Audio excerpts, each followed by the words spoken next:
Greetings, people of Earth. Live from the historic and exclusive Arctic Club in beautiful downtown Seattle, it's time for the Anglo-American edition of Spoiler Country. Starring your two-fisted hosts, John and Kenric, mixing the usual speedball cocktail of comics, movies, music, and popular culture. Without further ado, my friends, welcome to Spoiler Country. All right. Welcome back to Spoiler Country. I'm Kenric, and that is Mr. Horsley. And today it's part 2 of our epic conversation with Mr. Sumner in the Arctic Club of Seattle. Right. See, originally we weren't going to split this up because, it was a really good conversation. But it flowed so well. It did. But then when I was editing, I was like, you know what? We have a natural break point at an hour, like a natural mid break point. And so, let's just split it up because I want to make sure people listen to it. I think 2 hours might be too much. I don't know, maybe not. But I think doing it this way kind of it puts more. I think it's fine either way. I think if you want to do it break it up, and that's a good way to do it. Yeah, well, I think it gives more light to our friend Andrew. So he's awesome. Yeah. Well, his friends call him Sumner. So yeah, well, our friend we call him Sumner. And we got some cool stuff that Andrew's helping us with. He's actually helping us out with a lot of stuff, so it's actually quite amazing. Yeah, and he did the awesome intro you heard before this, and I mean, it's just so great. So great. Yeah. So I guess, really, without further ado, let's just get into the second part, huh? Yeah, let's do it. Well, you know what? That's actually a good segue to our first artist that we wanted to talk about today. Right on. Which is Steve Ditko. Steve Ditko. As everybody should know, co-creator of Spider-Man, I think we can say it by this point. He is. Oh, no, he's totally, undoubtedly well, the co-creator. Kirby did that initial kind of weird looking Spider-Man. That's right. And then Ditko said, no, let's do this right. Kirby drew 8 pages, and they threw it out, and Ditko redid it all. And it's a completely different character. Yeah. The Kirby stuff is completely different. Yeah, the one that The whole Kirby giving credit for Spider-Man doesn't make any sense to me. Right. Kirby did not create Spider-Man. He was at a point in his life where there's a famous interview with Kirby, and it's by Gary Groth in the Comics Journal, where he was at the end of his life and he's feeling very bitter about a bunch of things about Marvel, and he said some stuff where he was just, I don't think he meant to do this, but he was in like an altered state, he was almost claiming credit for things he hadn't done. Right. I mean, he deserves a lot of credit for a lot of things he did do, a massive amount. Right. Because 3/4 of the Marvel universe is Jack Kirby. Everybody can say that, it's fact. Right. But he didn't create Spider-Man. Now, the basic nugget of the idea, that was Stan's idea, but actually what happened was the version of Spider-Man that Kirby did was just totally thrown out because it's too heroic, too whatever. The character as we know it is a Stan Lee, Steve Ditko co-creation. And actually everything that's visual about the character is Steve Ditko. kind of like Bill Finger and Bob Kane. Exactly right, exactly. Right. Yeah. And here's the thing, Although Ditko got right? credit, Bill Finger got no credit for it. But. Here's the thing, Stan has got this position where, when he was a bit more kind of, vocal about these things a few years ago, was, well, ultimately I believe that, I'm the guy who came up with the idea, so that's really who the creator is, but I'm happy for Steve to be considered to be the co-creator. That's not the case. Steve is the co-creator. Because what's the most fucking famous thing of all about Spider-Man? The look. It's the costume. Yeah. That's all Steve Well, the Ditko. funny thing is, if you look at Ditko in high school, you look at Peter Parker, he looks they look exactly almost like him. exactly the same. It's like a self-portrait. Right. It's exactly like it. And the truth is, Which is that awesome. from a certain point, because they had the Marvel style of working, so it used to be that Stan would go, I've got this idea, so the artist would take it away and do the whole book, and then Stan would add the dialogue. Now, let's pause on that for a second. The dialogue is a fundamental part of Spider-Man, for sure. That jazzy, hip Stan Lee dialogue, and it's the same with Kirby, by the way. Kirby is the co-creator of all that stuff he did with, and he's a great ideas man. But actually, Kirby couldn't script. Right. If you ever read, all you've got to go is from reading Fantastic Four to reading The New Gods. Now, I love The New Gods, but the scripts of The New Gods are fucking impenetrable. The concept of The New Gods is great. It's got, the scripting it's like, is what terrible. the fuck? What's going on? You know what I mean? Right. Yeah. He couldn't write. He could plot, which is a very different thing. Right.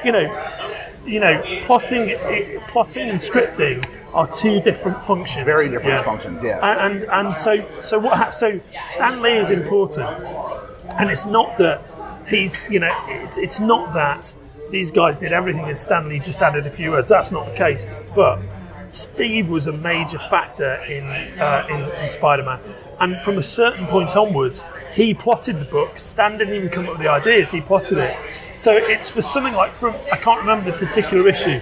Let's say it's issue 28. I might have that slightly wrong, but for the last 10 or 15 issues of Spider-Man, when you read the credits, it's plot and art by Steve Ditko, and it's script by Stan Lee. Right. And it is a fact that Stan didn't know what the fuck he was going to receive, because at a certain point their relationship broke down and they didn't speak to each other. So like Steve would hand in the art and Stan would be like, "What the fuck?" I didn't write the dialogue, just basically around his conception of what the story was. So it's a fascinating dynamic. There's a couple of urban legends that have built up over the years about why that relationship split, and it's absolutely about the fact that the relationship broke down. But as Ditko always said in interviews in later life, nobody knows why I left Spider-Man, because I've never told them why I left Spider-Man. Right. And when I chose to leave Spider-Man, Stan Lee was interested in why I was leaving. Yeah. Right. And so it's obviously about the breakdown of their relationship and the different values that each man had. And obviously, Steve was getting much more into his whole extreme Ayn Rand objectivism theory, with these, heroes who don't have flaws and all that kind of stuff. But one of the things that is massively erroneously quoted as being the reason why they split is because Stan wanted the Green Goblin to be Norman Osborn, and Steve wanted the Goblin to be just a faceless guy and everyman who nobody knew. Right. And ultimately, that's what split them up. And literally, in the first issue after Steve leaves, which is where that's when the Goblin and Mask and it's Norman Osborn. But there's actually an article. I didn't know that. That's crazy. But that's the story. Is that the origin of the next one's the origin of Green Goblin? But that's the story, right? But the story is not true. Yeah. Because there's an article that Steve Ditko wrote. There's a publisher he worked with in the last 25, 30 years of his life called Robin Snyder. So all of Ditko's work over the last 20 years has been self-published. And a lot of it supports his kind of extreme objectivist viewpoint and whatnot, and it's characters like Mr. A and all that. But it's interesting stuff. Steve Ditko is my favourite artist of all time. I don't agree with him on a socio-political level. That doesn't matter to me. Right. I love his work and I love his ideas. They're fascinating to read. But he wrote this article about 10 years ago. It was in an edition of Robin Snyder's. He produces this kind of semi-regular black and white publication about the history of comic books called The Comics, and Steve Ditko wrote. What's that? Who did that? It's called Robin Snyder. If you look up Robin Snyder and the comics, or Robin Snyder and Steve Ditko, you'll see all of this independent work that Ditko's published over the last 30 years. It's amazing. Check that out, yeah. And Robin Snyder was his editor at Charlton for a long time.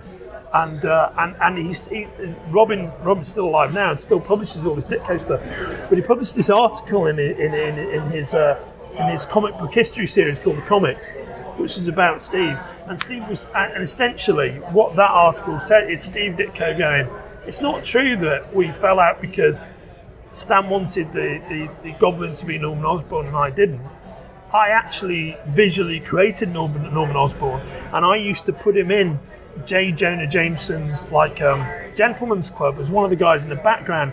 And over time, he had a really unique look with this red curly hair. And over the time, I brought him to the forefront. And then he was always the guy that J. Jonah Jameson was speaking to. And then I introduced Harry Osborn, who was clearly his son. He doesn't use their names, but he says, this guy with this unique look. Yeah. Then I introduced his son when Peter went to university.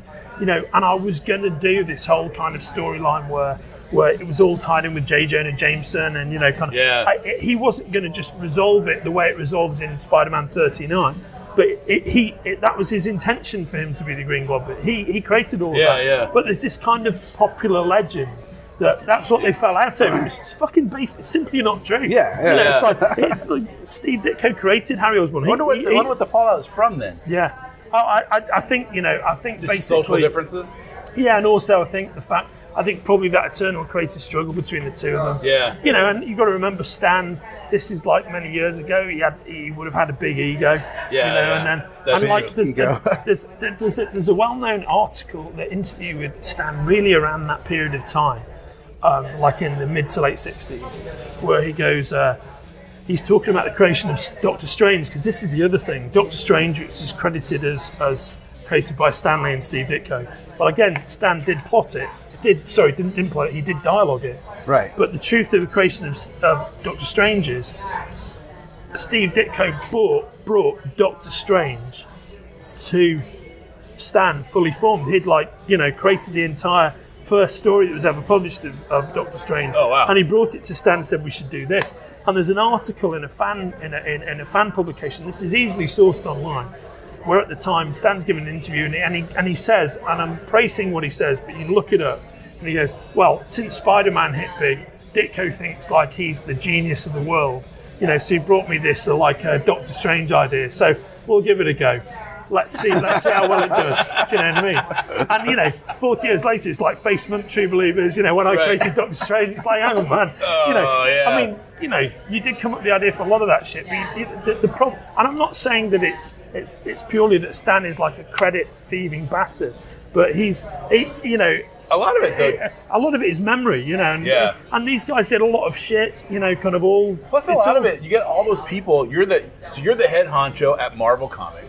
It's creating all these amazing things, and all these people are telling you how awesome you are. Yeah. You know what I mean? That's just feeding the beast. Yeah. And I mean, here's the thing. You know what the Roman generals did when coming back from war? What's that? They had a slave behind them telling them, "You're gonna die. You're just human. You don't mean anything. Just to downgrade that ego." It's like the. Have you ever seen Monty Python and the Holy Grail? Oh yeah. It's like the serfs who are like kind of who are singing the ballads and whatever, and there's like Sir Robin, he's the character played by Eric Idle, who's a massive clown, but nobody knows he is. And he's running away, he's buggering, or it's all that. Cowardly Sir Robin, and he's going, "Shut up, be quiet, shut." But the Romans generals literally did that. They had a slave behind them to keep them in check, that they're human. Yeah. That just because you just basically did genocide on this neighboring country. Doesn't mean that you're a god. You're still a person. You're gonna die. That is truly fascinating. It's really interesting. I learned that from Dan Carlin in Hardcore History, which is an amazing podcast. You haven't listened to it?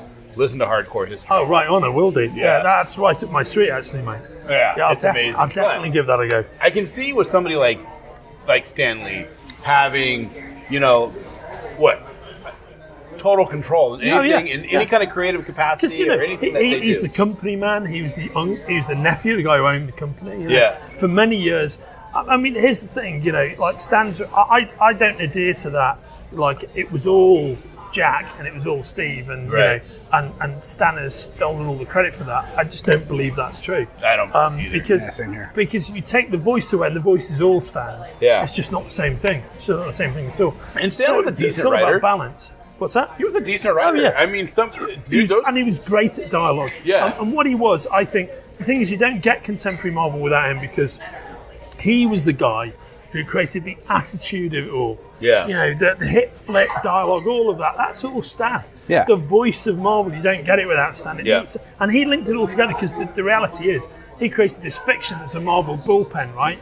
And it wasn't that. It was like Stan in the office and like Flo Steinberg in the office and Sol Brodsky, the production manager. Yeah. And everything else was freelancers. Steve, Jack, whatever. They weren't all sitting in the office like having a, but he created that entire fiction. That entire people world. bought of it. They Marvel. believed it. Yeah. And because it's a brilliant story, that's, you want to believe it, don't you? Well, making it so more like a soap opera. Yeah. And the teen romance of it. Exactly, and mate. giving people something to like compare themselves to that hero. Exactly. You know what I mean? DC wasn't doing that kind of stuff. Yeah, I know. Because DC was a bunch of older guys in business suits at the time. That's what it was. Well, they'd already been bought out by Warner Bros. At that time. Yeah.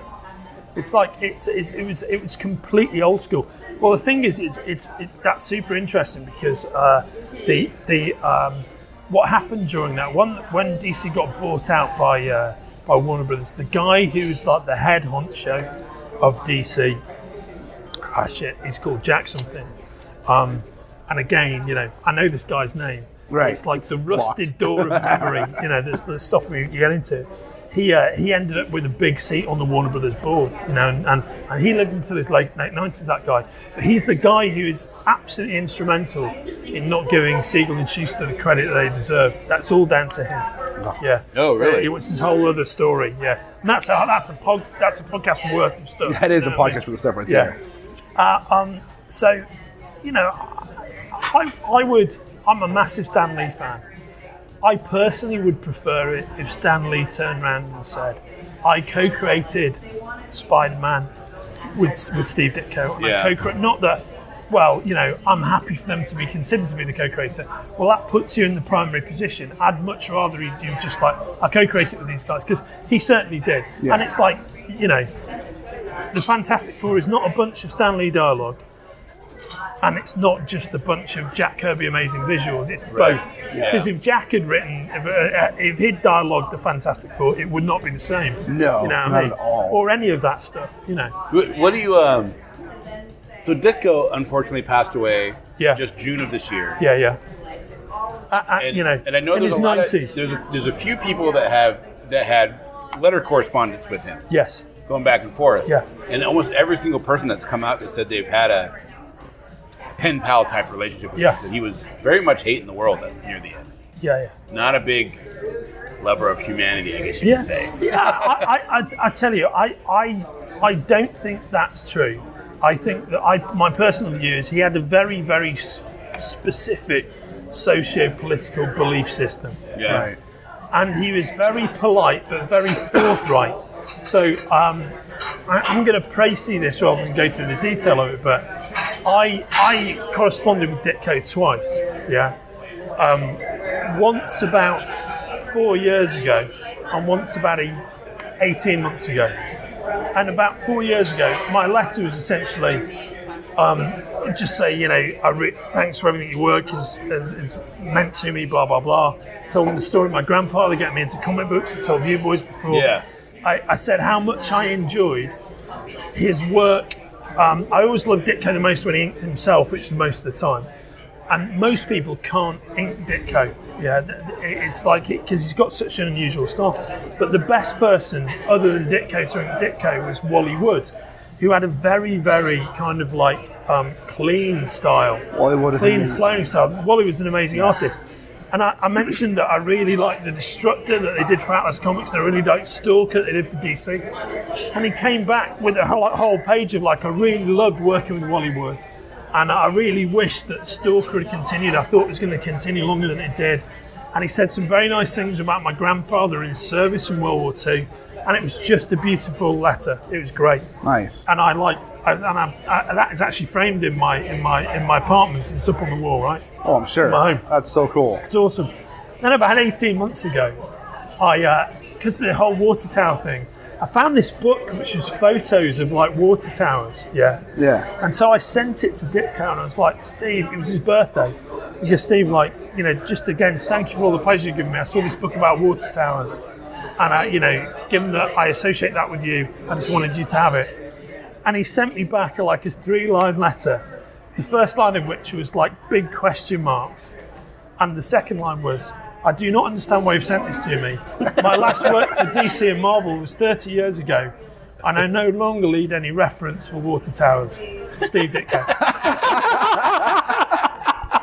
See, And of course, because he's got this whole kind of sort of utilitarian kind of objectivist thing, the idea of me just giving him a gift because I wanted him to have it, that was like kind of does not beyond it's him. like, He didn't need it anymore. yeah, it's like, but it doesn't have a functional value. Why are you sending this to Right. me? Well, what's the point? I just wanted you to have it, mate. And he was like, I don't need this book, though. You know what I mean? Well, you could just throw it away and not say nothing. And I was going to write back, and it's one of those things, I've got a busy life like you boys have. I always had a letter in my hand who was going, hey, Steve, I just sent it because I thought it'd be nice. If you don't want it, that's absolutely fine with me. That's no problem. You can donate it, whatever, throw it away. But I never got to write that letter, and then, of course, then he suddenly passed away. But I It's like sad to hear that when he passed. But I like that response just as much as the first one. I love both of them. And of course, the thing is, here's the thing about Ditko is he's not a guy to feel sorry for, because the traditional viewpoint is, well, he never benefited financially from all the Spider-Man movies and whatnot. Right. Should have. But he could have done. He could have done in the same way that Bill Finger's got a deal now. Same way that Jack Kirby's got a deal. But he had his own particular regimented view of how that should work. And unless it was on those terms, he didn't want to do it. And the truth is, he lived life completely on his own terms, in the way that he wanted to, and he stayed working until he was 91 years old. And he didn't suffer, he went out pretty quickly. Yeah. He had an illness and he was hospitalised for a while. He came out and then he passed away. Yeah. He was in hospital for about 3 months. And then he came out and, and it was just age issues is why he died. He was an old dude. Do you know what his work reminds me of? What's that? Is Roy Lichtenstein. Oh, yeah, I get They're that. very similar. And I'm wondering who influenced who. Oh, I'll tell you. I know the answer to this straight off. Oh. I mean, yeah. So it's like I just always thought Ditko reminded me of Lichtenstein because of the lines and the way that here's they the did thing. things. Here's the thing. Lichtenstein didn't create his own work. Lichtenstein, what he did was, he was an artist and he became a multi-millionaire. But he took like light box impressions of existing comic book art. So he never drew anything. Like, are you serious? Yeah, no, fucking totally. Just traced him? Yeah, he traced shit. That's what he did. Fucking tracer. So all those, he's a fucking tracer. Exactly right. Yeah. That's a great sequence, by the way. I love it. Yeah, Banky's a great character. But yeah, look this up, right? Yeah. The person you need to look this up is look up Russ Heath and Roy Lichtenstein, because Russ Heath is another person who passed away within the last year, 18 months. Yeah, we're losing some people One right of the now. great World War II comic book artists. So the greatest was Joe Kubert, who's been dead for a while. Russ Heath, who's the second greatest Sergeant Rock artist, died this year. An amazing artist. He did Sergeant Rock. Yeah, he did Sergeant Rock. But that famous Lichtenstein drawing of the fighter jet, right? That's Russ Heath's art, traced. There's a whole... So why do people make such a big There's deal a whole about comic Lichtenstein, strip because it was just all the way he it was all presented pop the art. art? It's the way he presented it. It was all the pop art, but none of it's his own work. Wow. It's all the work of That's comic. blowing my mind. It's the work of mass market comic You book just artists. blew my mind, Andrew. Yeah, I didn't know that. So Russ Heath drew a whole comic strip about this about 2 years ago, and it's really funny, talking about how Lichtenstein traced his art and became a multi-millionaire. And So Russ and he never earned and Steve anything. Ditko has similar art. Oh yeah. Fuck Ditko. I mean, Lichtenstein is like a cultural thief, Yeah. And he was a pop artist, so But No clue. Ditko was influenced by Eisner. He was influenced by Jerry Robinson, Yeah. who's the guy who created the Joker, who used to be his studied teacher. Robinson's, yeah, exactly. yeah. But this strip about, I'm going to try and look this up while we're talking. This strip by Russ Heath about what happened to his work with the Royal Lichtenstein thing, it's fascinating and you should absolutely read it. Oh, It's really we'll interesting put it in the shit. notes. Yeah. Oh, put yeah, on the get it show done. notes. Yeah. It's fascinating and needs to be read. So we unfortunately lost Ditko Yeah. in June. Yeah. But the next guy I kind of want to go over. And Just excuse me 1 second. This is it. Russ Heath's comic book about being ripped off by Roy Lichtenstein will give you a new appreciation for the Hero Initiative. Oh, yeah, Just look all this stuff up. we'll It's link amazing. that in. That's it. It's called Bottle of Wine. It's fascinating. Oh yeah. Actually, Put that in. before we get to these news, can I just real quick Yeah. tell you something? Because this is a fucking great story. So Russ Heath, who also passed away this year, and if I'd thought about it, we'd be including him in this conversation. Here's an awesome story about him. And by the way, anybody listening to this, my details aren't precise. All of this has been dredged from my own mind. And I remember close a lot. enough. That's the best. But, They're close enough. But, you can look up the reality of what I'm saying. You This can is double check barroom it. history. Yeah, barroom history, exactly. Amen to that, cheers. Yeah. Cheers. Yeah, so basically, Russ Heath did a lot of work for Playboy on strips like Little Annie Fanny and stuff like that because he's a brilliant draftsman. Oh yeah. I saw a little news thing about He it. did a lot of that stuff. And so basically once, when Playboy was on deadline, him and another creator were asked along to the Playboy mansion, to actually finish up a bunch of strips in a really tight time frame, like a week. Yeah. They had a shitload of work to do in a week. But at the end of that week, Russ Heath realised that he was getting free meals from the Playboy Mansion kitchen whenever he wanted to. There were parties with Playboy bunnies and models and centerfolds and whatnot every couple of days. he had this kind of room at the Playboy Mansion, and because of the nature of that organisation, and it was so cash rich then, nobody was asking him to leave, so he just stayed. He stayed there for months and months and months. You know what I mean? Just living there until one day, it wasn't for. And he did stay there for months in the Playboy Mansion, working and going to parties and whatnot, and drawing drawing cartoons of the bunnies and the models and everything. It's only when after something like 6 months when we turned and said, "What are you? Who are you again?" And then and he told me the next day he was out, he was back home. But he lived at the Playboy Mansion for months. Oh my God, that's hilarious. There was a DC special that was a tribute to Joe Kubert in the late '60s. One of these amazing World of DC type. That guy was amazing. Kubert, he's phenomenal, and he has a self-penned strip in it near the beginning of that, talking about his life at home. And you see Adam and Andy, his artist sons, when they're little kids in this strip. And there's a sequence in it, which I never understood when I first read that comic years ago, where he rings up Russ Heath going, "Oh, Russ, I'm under so much pressure with these deadlines." And it cuts to Russ, and he's at a party surrounded by women in low-cut dresses, going, yeah, you're right, Joe, life's really tough, as an artist, what can I tell you, you know what I mean?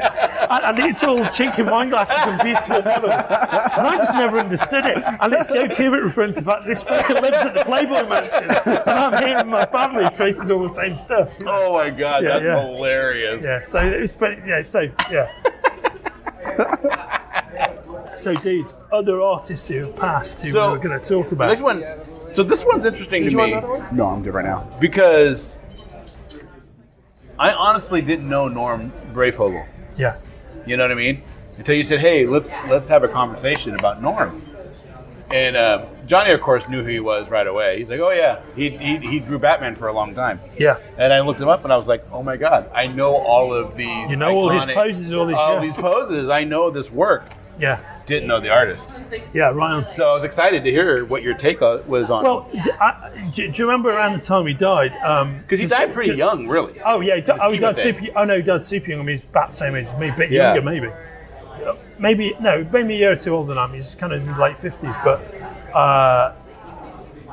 what it was is his health hadn't been good for a while, and he'd had a series of strokes and whatnot. Yep. And he was left-handed on the left side. And that's ultimately what took him out. So he'd been in poor health for a while. He was just one of these guys who's very unfortunate. But you might recall, around the time that he passed, because we're all friends on Facebook and whatnot. Yeah. My Facebook cover image was this awesome image that he'd done of Batman looking at the Houses of Parliament in London. But here's the thing about Norm Breyfogle, is he's the artist and what I consider to be the last organically great run on Batman. And what I mean by that is we now live in a world where everything is they put together a creative team and it's a big media event. Everybody's much more media savvy. There's a big social presence with all the major publishers. So they sign people up to do Batman for a while, and it's a big deal. So, whether that's, Scott Snyder's run, you know what I mean? Right, it's like Court of Owls and all, that's a big deal. Yeah. Yeah. Or it's Grant Morrison's run. It's a big deal. Yeah. Grant Morrison can do no wrong. Yeah. So basically, I've got a whole conversation about that which we've got to have some time. Yeah, let's not have it now. But if you're basically, Grant Morrison, then we got to do Warren Ellis. Yeah, exactly. To me, they feel like they go side by side. So it's funny because Warren Ellis and I both wrote for Speakeasy, which was a comic book news magazine. It came out monthly in the UK in the late 80s, and I was a reviewer for it, and Warren Ellis wrote some of the interviews and stuff. And when I used to read that, I used to read his work, and I used to honestly think, this guy is the worst journalist I've ever encountered. all he wants to do is talk about himself. So he's interviewing people. I'm interested in the interview, but he's got all this shtick where he's talking about himself and how many cigarettes he smokes and all this wanking off all the time. I was like, this guy fucking sucks. So for a long time, I didn't read his. When he became That's hilarious. It's a long time ago now, but when he became a big comic book author, I never read his stuff because I thought this guy's fucking incompetent, right? And then I picked up his comic books and read them, and I realised, shit, the reason I hated your journalism is because you're not a journalist like I am. Right. You're an author. the reason you talk about yourself all the time is because you've got all the stuff that you want to get out of yourself. So the reason all your interviews are about you and not the subject is because you're Warren Ellis and you're actually a fucking genius. You know what I mean? And I had to have this complete 180. Because for years I was going, that guy, fuck, he sucks. You know, and people were looking at me like, have you read The Authority? And I was like, yeah, fuck that's it. Have you read this article he did 10 years ago? And like, nobody's read it. I'm the only person who's read it, right? That's how bad it was. Nobody read it. And then one of my mates says, look, instead of doing, you just got to read this. And the moment I read The Authority, I just totally understood, and then I was like, okay, I get it. This guy I've been slamming as a hack journalist, one of the worst writers about comic books I've ever read, is in fact a genius comic book author. and that's why he was trying to talk about himself all the time, because he's got all of that bubbled up inside him. Right. So, you know, Warren Ellis, you'll never get to hear this, but I'm very sorry that I'm aligned you for so long. You know, and also I know that you won't give a fuck. I thought that. I'm sure he won't give a toss that I thought he was rubbish, and he won't give a toss that I think he's brilliant. But you know, that's my Warren Ellis story. I love it. Anyway, so we were talking about Norm. Okay, so here's the thing. So yeah, we were talking about hoopla, right? You know, this is why you fit in with us. Yeah. All we do is go off on tangents. Yeah, well, Then come back and change them back. digressions and tangents are life, aren't they? Yeah, exactly. So my whole life, my whole career is one digression. You know what I mean? You know what I mean? I started writing about films, and now I make I gotta tell toys for a living. I watched you know what I mean? all your clips on YouTube with your films. My TCM show. Oh my god, I loved it. I wish you were still thanks, doing man. that. Yeah, those are great. Oh, Those are great. thanks, guys. Thank Great. you very much. No, They don't do that kind of stuff on TV anymore. Yeah, no, they don't. I mean, it's very much of its time, but thank you for your kind words. You know But I really mean it. Oh, yeah, They're not no. just kind words. I really mean it. No, I appreciate it, mate. Thank It was you. like, that's my Yeah. friend, and he's doing some cool shit. I love it. That's your friend when he's a lot younger. Close enough. Right? Yeah.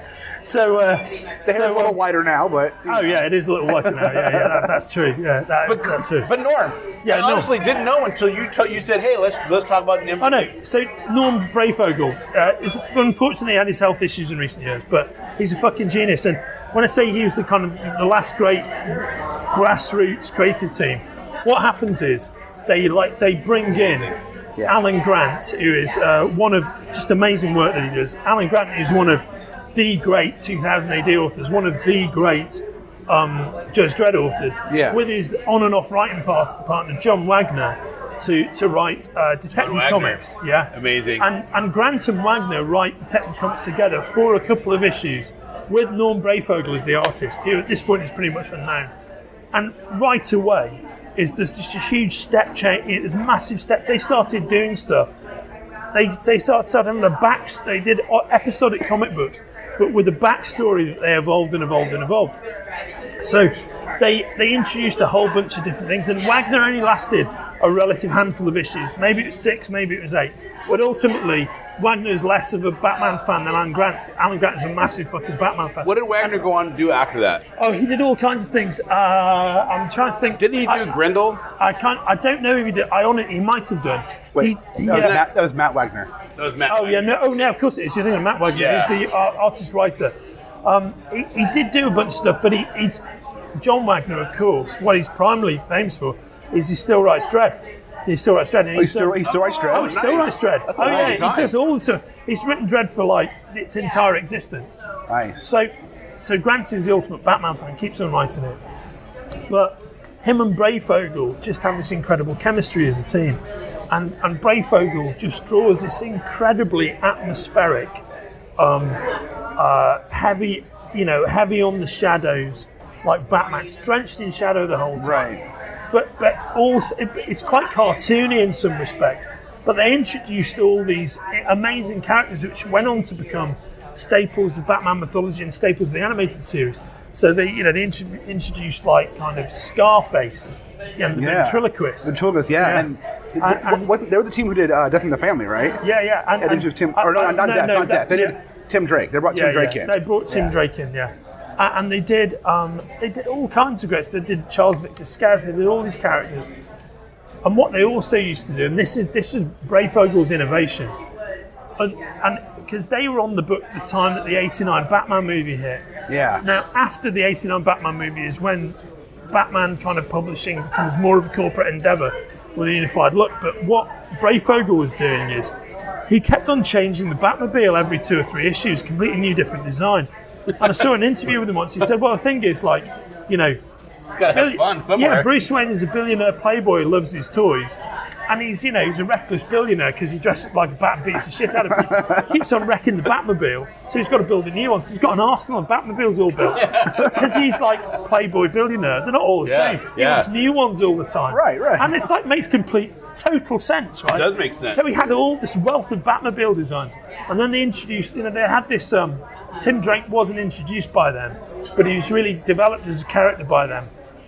And actually, they might have introduced him. I can't remember. But they also had Batman had a kind of a assistant in the Batcave, a guy called Harold, who was kind of a Quasimodo-esque figure, who he'd rescued and who was a technological genius. He's a mute, and he builds all of Batman's tech.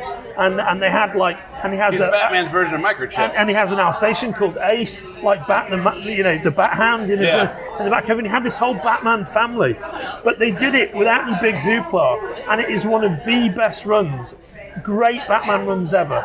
And I would say that the Breyfogle defined Batman throughout the 80s, and they went on from doing Detective Comics to having a book created for them called Shadow of the Bat. Yes. Which was awesome, and that's Great the team covers. Great covers. ultimately stopped working on Batman during the reign of Shadow of the Bat. But that run, and let's say it's 40 books long, it's just fantastic. Yeah. It's great. That's Batman a lot of comics. books. You don't get artists that long and a anymore. lot of it's been used in the Batman animated universe. It's really great stuff. And Alan Grant wrote a great Batman, but the Breyfogle Batman is incredibly atmospheric. And he is undoubtedly the greatest Batman artist of the 80s. And I think one of the 2 great Batman artists of all time. And the other of whom is my favourite personal ever Batman artist, Jim Aparo. And he's the guy we were talking about before. He did Death in the Family, right? He did Death in the Family. That's right. And that was late in his career. Yeah. And so late in his career, at that point, one of the interesting things about Aparo, for the bulk of his career, he penciled, inked, and lettered his own books. He lettered it too? He lettered it too. Oh, so if you man. look at all of his run on Brave and the Bold, Aparo did. Aparo. If you look at all of his run on Brave and the Bold, and then all of his run on the Spectre, he did an amazing run on the Spectre and Adventure Comics of Mike Fleischer. He's famous. He's the one who brought back. He brought back Spectre for the weird adventure stories, right? Yeah, those issues are makes fantastic. them psychotic. They're like love those psychotic issues. Twilight Zone adventures. So love Aparo was those interesting issues. too because he went out for DC in the late 50s, early 60s. They said no. Yeah, that's right. And then he got hired by Charlton. And he got hired by Charlton. He was doing catalogs. Yeah, and he did. He first really came to notice as a comic book artist when he was doing the Phantom for Charlton. Yeah. And then he got bounced over to Phantom DC. Menace. Yeah, he got bounced over to DC and he did Aquaman for a long time. And then he ended up doing, I think they just realised how versatile he was, because the great thing about him is he could draw anybody else's character and make them look great. Right. Really, really good. He could make anybody look great. Yeah. And that's what he did. That's why they did the Brave and the Bold. Brave and the Bold, there's Batman with a different character every month. Ladies and gentlemen, see right here, this is my friend Sam White right here. Do you know what I mean? Hey, how you doing, pal? Good. How you doing, pal? Everything so okay? good, yeah. Hey, this Nice is to meet you, Kenric. Kenric. Kenric. And this is John. Yes. Nice to meet you. Hi. How you doing? So mate, we're wrapping up our interview. We're not far from the end. Uncle Dave is at the bar. Oh. Yeah, hey. So see you in a sec, pal. Yeah. Nice to meet you. See you soon, pal. So Cool and attractive. yeah, You were right. I'm always right. I'm always right about these things, mate. You know what I mean? She's always listening to me, you know. Yeah. Right? Yeah. So Done and done. Yeah, there we go. Yeah, it's it. Yeah, boxed hit. So he was so incredibly versatile. But I think the thing is, when Aparo inked himself, his artwork had a kind of rugged edge to it. And I might have got the name slightly wrong, but I think I'm right. I think towards the end of his career, and this is like Death in the Family style, by that point, Aparo was I think maybe he couldn't work as fast anymore because he's a bit older, but he was no longer lettering his own work, and I think Mike DiCarlo was inking it, which gave it a slightly glossier sheen. Whereas his artwork for most of Brave and the Bold is incredibly rugged. But there's a particular Aparo story that I just want to mention because it's highly unusual. So the writer on Brave and the Bold for ages, for nearly the bulk of all that Batman stuff, is a guy called Bob Haney, right? Mm-hmm. And he used to write a lot of war books as well. And he was an unusual cat, you know. And what they often did on Brave and the Bold is they didn't always necessarily adhere to the mythology of the other characters coming in. They did their kind of own, sometimes did their own take, sometimes very loyal. But what they did was there's a fascinating team-up issue they're all team-up issues, but there's a fascinating Brave and the Bold issue, which is Batman meeting Sergeant Rock, right? In the present day. So basically, one of the things that Rock's like author, Robert Kanigher, had always kind of established was that actually Rock doesn't survive World War II. You know, he dies in the last minute of the last hour of the war in Europe. But in the 1970s, DC used to liberally kind of ignore that. And they used to have older versions of Rock turn up in Brave and the Bold to team with Batman. There's a couple of them. But in this specific one, what makes it so interesting, it's Batman and Sergeant Rock, like in his kind of 50s, 60s, going up against a kind of terrorist cell. And the terrorist cell realise they can defeat Batman and Rock by taking the creative team hostage. Yeah. So Bob Haney and Jim Aparo appear in the book. Yeah. It's fucking awesome. It's one of the best issues of Brave and the Bold ever. It's great, and you see Bob Haney walking his dog, and you see Aparo like gunpoint, and they tell him to change the story. It's fucking nuts. But it's great. It's great. That's hilarious. And what the guys listening to this will be able to look up is while I'm talking, I'm going to try and look up the issue that it is, right? But it's a great piece of comic book history. Do you know what I mean? So cool. That's so cool. So I love stuff like that. Oh, it's great. You know what I mean? It's really good. But Jim Aparo's Batman, his entire art, like I said, it's got a real kind of masculinity to it, and there's something about his Batman and his Bruce Wayne. Like Jim Aparo's Bruce Wayne looks incredible. Yeah. Just looks amazing. There's Aparo right there. Yep. Yeah. And unlike Steve Ditko often drew characters who look like him, it's amazing that number 124, January 1976. Yeah, that's Aparo it. even co-starred as himself in Brave and the Bold, number 124. Yes, that's it. Nice. That's it. Yeah, it's super famous and it's great. That's hilarious. You got to check that out. Hey, before we wrap up, because I know we're getting near the end. Yeah. Can I say one more thing? Of course, whatever you want. So the other person I kind of wanted to pay tribute to, and I've undercooked it slightly, is because we've been talking about other things, is Gary Friedrich, who passed away recently. And he was the creator of Ghost Rider, co-creator of Ghost Rider. I just got the first appearance of Ghost Rider. I just picked it up. Awesome, written by a few weeks ago. Written by Gary Friedrich, and a great like Marvel staff writer. Yeah. And that's his most indelible character. But it's a great character. It's one of my favorites. If I could recommend, because I'm a great lover, as you may have figured out during some of the places you've gone to, of the war books that. Oh, yeah. Particularly the DC published, and also the Marvel war books. The Marvel war books are interesting. Oh, the Norm's fantastic. Yeah. But if you look at Sergeant Rock, despite the fact it's a comic book, the Kanigher Kubert Sergeant Rock is and the Unknown Soldier, the Haunted Tank, they're fairly credible portrayals of World War II. And my granddad Pops, he loved all of those books. Yeah. Whereas Sergeant Fury and the Howling Commandos is basically like a Marvel book, just like all the Marvel westerns. When you're reading Two Gun Kid, Rawhide Kid, Kid Colt, and Sergeant Fury, they're all highly unlikely. Sergeant Fury and the guys parachute into Germany, and they're literally like throwing down with their like machine guns while they're coming down the parachutes at the same time. Shit that just can't actually happen. Right? All that Wahoo stuff. But yeah, exactly. But what it's fascinating because when you read those, you realise that what Stan and Jack and Dick Ayers and those guys did, they just applied the Marvel sensibility, even though it was the Wild West, or even though it was World War II. Right. It's exactly the same storytelling techniques they had for the superhero characters. The Marvel way. But as time went on with Sergeant Fury, what happened is ultimately Stan and Jack and Dick Ayers carried on with it before. Stan and Jack came off them, And then ultimately, the later issues, which I don't believe have ever been collected, Gary Friedrich became the writer. And it was down to like a kind of bi-monthly schedule at that point. But the art was sometimes by Dick Ayers and John Severin, and sometimes just by John Severin, who was an incredible draftsman, just beautiful artwork. And his sister Marie Severin is the lady who passed away recently, very famous in-house artist at Marvel. Yeah. But John Severin is one of the great World War II comic book artists of all time. And Gary Friedrich wrote a series of books, which were all a series of Sergeant Fury stories, which all begin with the. So it's kind of like the war lover or the deserter or whatever. And they're much more realistic Fury books than the stuff that Stan ever wrote.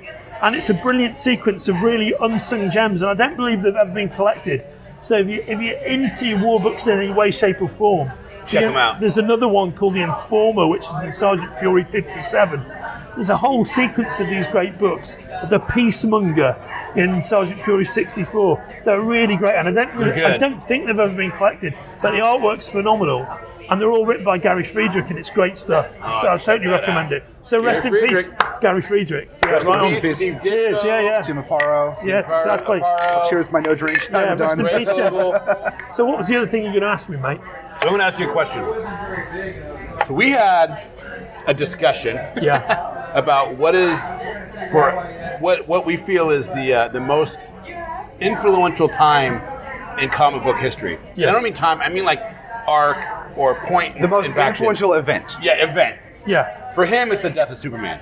Yeah. For me, it's the death of Gwen Stacy. Okay. I think Gwen Stacy's, the shock value of it, the fact that people literally threw their Spider-Man collections away because of it and stopped reading it because of it. You know what I mean? That was my take. He's got a little bit more. I mean, there's a little bit more to it because DC has definitely built upon that whole thing more than Marvel did. Yeah. But that has never been that event has always shaped Peter Parker's life, and it's never been taken out. It's never been retconned. It's always been a part of it. You know. So our question is, what for you has been an event in comic book history that is like, that's what I talk about, or that's what I think about, or that's what has influenced me going forward? Right, okay. Like a narrative event rather than like historical event. Yeah. We want to try to ask a bunch of creators because we want to see how that influenced them, right? Yeah, for sure. Well, okay, so I'll give you my answer and then the answer that's more in the spirit of what you're asking. Sure. Yeah. So my answer would be, for me, the most influential event in comic book history absolutely has to be, inarguably beyond the shadow of a doubt. That's what we want right there. Is the first 5 years of Marvel from the debut of Fantastic Four in 61 until 1966. Yeah, because you're essentially talking about 3 guys, maybe 4 guys. So the 3 guys are Stan Lee, Steve Ditko, and Jack Kirby. And you're going to add another one, Larry Lieber, Stan Lee's brother. Yeah. Right? Okay. Right. Okay. Who basically, between the 4 of them, created the entire Marvel Universe. So it's out of the brains of 3, let's say 4 people, because Larry Lieber did a lot. They create the entire Marvel Universe in the space of 5 years. Right. In a bout of we're unheralded. Talking X-Men, Fantastic fucking Four, everything. Avengers. Everything anybody cares about. Everything. So that's the ground zero explosion. Hulk, Iron Man. So the reason we have the reason I believe the MCU works and they struggle with the DC cinematic universe is quite simple.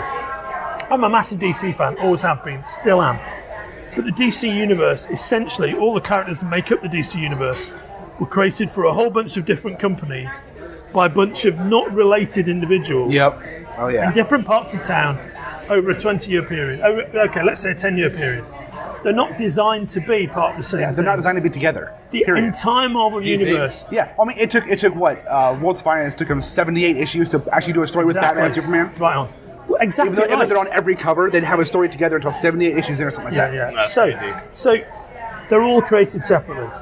Whereas the Marvel Universe is created by 3 or 4 guys, the one writer and 2 artists, all out their brains in an incredible flurry of creativity. And the reason it all fits together, despite the disparate nature, you've got a thunder god You know, you've got a Jekyll and Hyde monster, you've got the ultimate Boy Scout, you've got the ultimate techno wizard. The reason it all works is because they're all created by the same guy. They have the same voice. Yeah. Right. Yeah, they have they're all designed to be a universe. So that's why even early on, the early thrill you see in early Spider-Man books is he's having a fight with the Vulture, and he sees out the corner of his eye that Thor's flying past. Oh, there's Thor. I wish he could help me. It's too late. He's gone. You know what I mean? You have Spider-Man try in his second ever story, trying to sign up to join the Fantastic Four, and then tell to fuck off. You know what I mean? Right. It's like it's all correct. So you absolutely, inarguably, I don't think comics would have survived without that ground zero, Stan Lee, Jack Kirby, Steve Ditko, Larry Lieber event, which completely reinvented the whole industry. Yeah, and I think actually, and to answer your story and to answer your question from a narrative point of view, it's the same answer, and that's my point.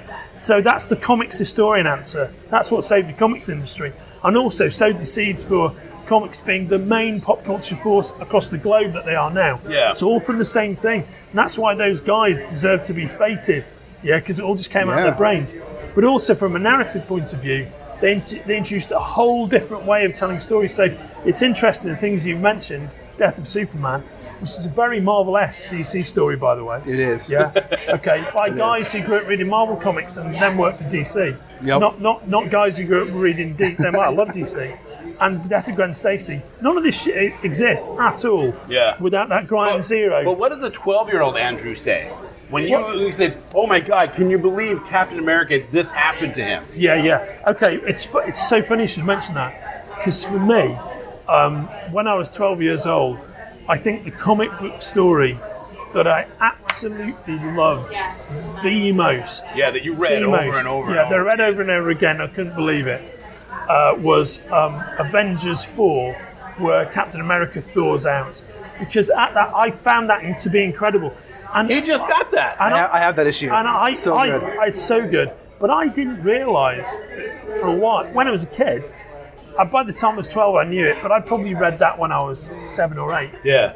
When I was 7 or 8, I didn't realise that it was a previously existing character that Stan was bringing back. Right. You know, I thought it was a character created out of whole cloth and was saying this guy was famous 20 years ago. Yeah. And it was only later on I realised what an absolute head fuck the whole thing. God, it's Jack Kirby's actual creation. They brought it back. It's a head fuck. Beautiful. It's beautiful. But because of my link with my grandfather, you know, I just really, really loved that book. That really blew my mind. And it has such a classic, great cover too. Yeah. And Cover that book. I would also say, although I can't pin it down to one issue in my mind, I was really aware of the fact that Kanigher and Kubert's Sergeant Rock, throughout the kind of late 60s, featured a lot of stories that had, for me, for a comic book, uncharacteristically downbeat endings. And something that really, really, really struck me is, I think this happened in the early 70s, all the DC War books, which, by the way, were all edited by Kanigher for ages as well. Yeah. He wrote them and he edited them. They used to have a kind of bullet on the letters page, which was "Make War No More," right?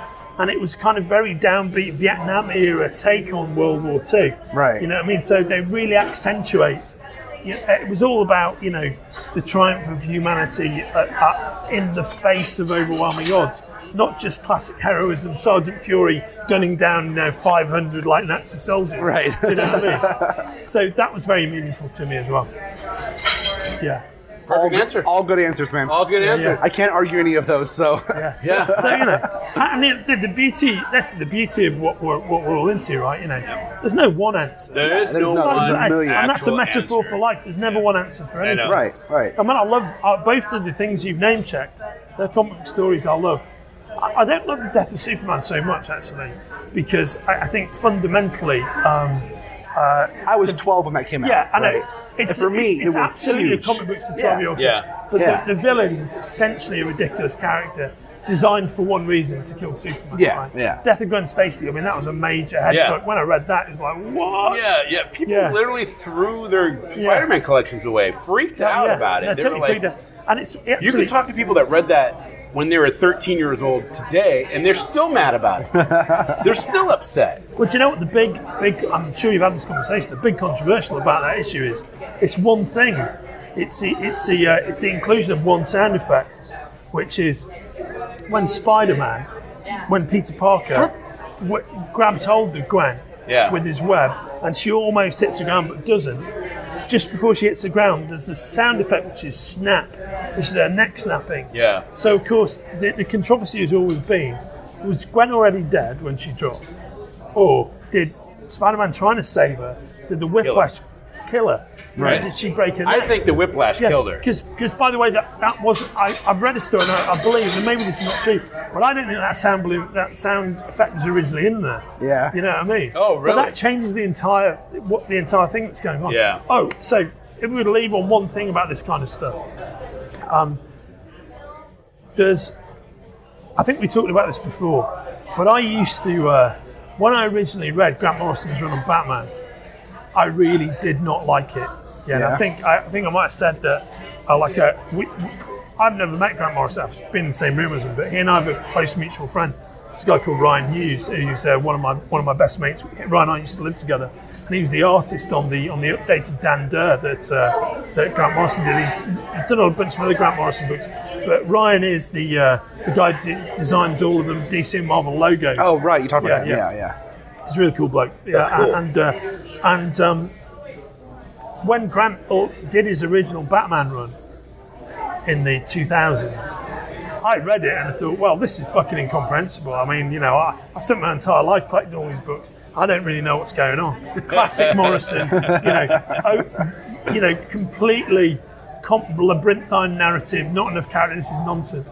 And then I listened to the Fat Man and Batman podcast. It's a two-parter where he talks to Kev Smith for 2 hours about what he was doing. Yeah. And I think we had this conversation the last time we spoke, but listening to him explain it, was what he was basically going, his whole premise was, what if all 50 years of Batman publishing history was essentially his life story? Oh, yeah, we talked about this. Yeah. But actually, every 10 years of it is a year of his life. Yeah. So, it's 5 years of his life.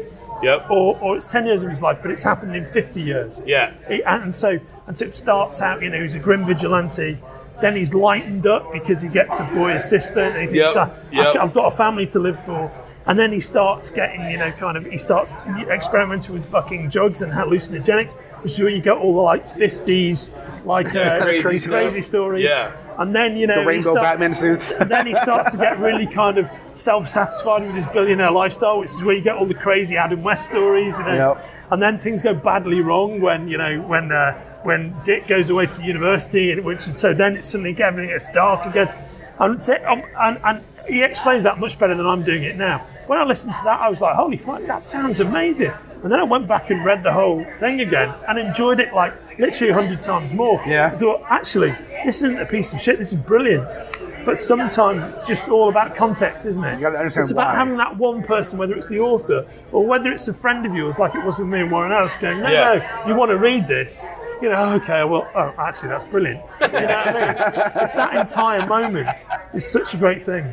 Oh, you know what we should talk about next? What's that? Next time is Jonah Hex. Oh, yeah, I love Jonah Hex. I just think he's a character that I don't think is given the right due nowadays. You know what I mean? I just picked up number 1.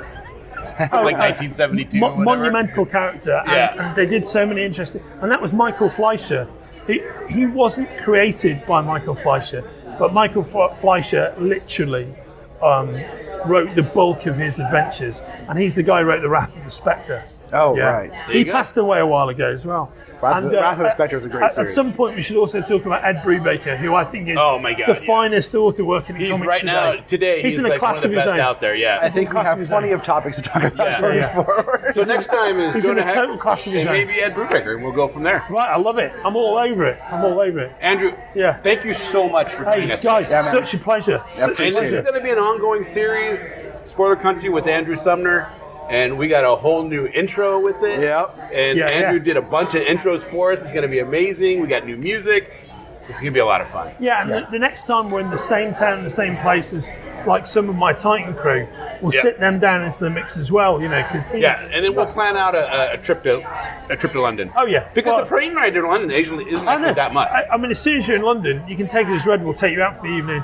we'll take you. You know, we'll Just take tell you us where to some of stay the- where it's not too expensive for the hotel. Right on. Yeah. And I'll be We'll get it good. done. We'll get it done. Yeah, we'll get it done. No, very much. But thanks for inviting me back, guys. I've so massively enjoyed it. Anytime you want. It's been So much fantastic. fun. So much fun. So much fun. Like we said before, anytime Titan's got something, just let us know so we course. Yeah. we can put it out. Well, I'll hook you guys up with Will for sure. Who will keep Yeah. you fed with all of that stuff. I like Right it. on. Awesome. Yeah.